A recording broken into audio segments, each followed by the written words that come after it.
হরে কৃষ্ণ, রাধে রাধে। কেমন আছেন সবাই? একটা খুব ট্রেন্ডিং শ্লোক চলছে বর্তমানে মিডিয়াতে। কৃষ্ণায় বাসুদেবায় হরহে পরমাত্মনে প্রণতঃ ক্লেশনাশায় গোবিন্দায় নমো নমঃ। বলছে শ্লোকটা পাঠ করলেই সব ক্লেশ দূর হয়ে যাবে, সব দুঃখ দূর হয়ে যাবে। শ্লোক সংস্কৃতে কিছু মনের ভাব প্রকাশ করা। মনে যদি সেই ভাবটাই না থাকে, তাহলে সেই সংস্কৃতের শ্লোকটা পাঠ করে লাভ কী? তাকে তার মানে বুঝুন, তারপরে সেই মানের সঙ্গে আপনি এগ্রি করেন কিনা দেখুন, তারপরে সেই ভাবটা আপনার মধ্যে আছে কিনা দেখুন।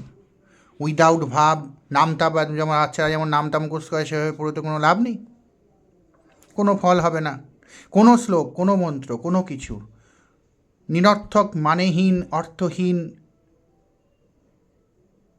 শুধু বিড়বিড় করে মুখে পড়লে বা জোরে জোরে ত্রাহি ত্রাহি করে চেঁচালে সেই মন্ত্র পড়ে কোনো কিছু লাভ হবে না।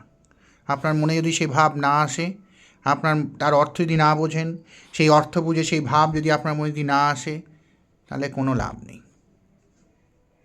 কৃষ্ণায় বাসুদেবায়, কৃষ্ণ বাসুদেবের সন্তান। হর হে পরমাত্মনে, আমার যে পরমাত্মা, সেই পরমাত্মা হরি। প্রণত ক্লেশ নাশায়, আমি তার কাছে প্রণাম করি, সেই ক্লেশ নাশকের কাছে।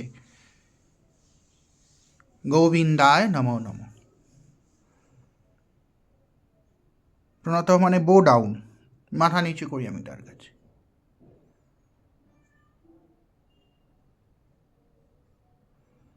তা এটা সাধারণ, খুব সাধারণ একটা দুটো লাইন, যেখানে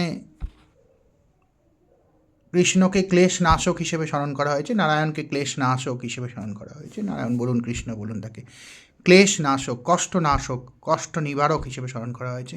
কোনো একজন যে খুব কষ্টে আছে এবং যে কৃষ্ণকে তার নারায়ণকে তার পাবক হিসেবে ভাবছেন, তিনি ভাবছেন যে নারায়ণই একমাত্র যিনি, তার সেই ভাবটা আছে, তিনিই একমাত্র পারেন তাকে এই কষ্ট থেকে উদ্ধার করতে, তিনি এই মন্ত্রটা পড়বেন। কিন্তু যে কিছুই জানে না সে এই মন্ত্রটা পড়বে, কোনো লাভ হবে না। তাই এই শর্টকাট যে পদ্ধতিগুলো এখন শেখানো হচ্ছে, সেগুলো শুধুই বৃথাই সময় নষ্ট, এছাড়া আর কিছু নেই।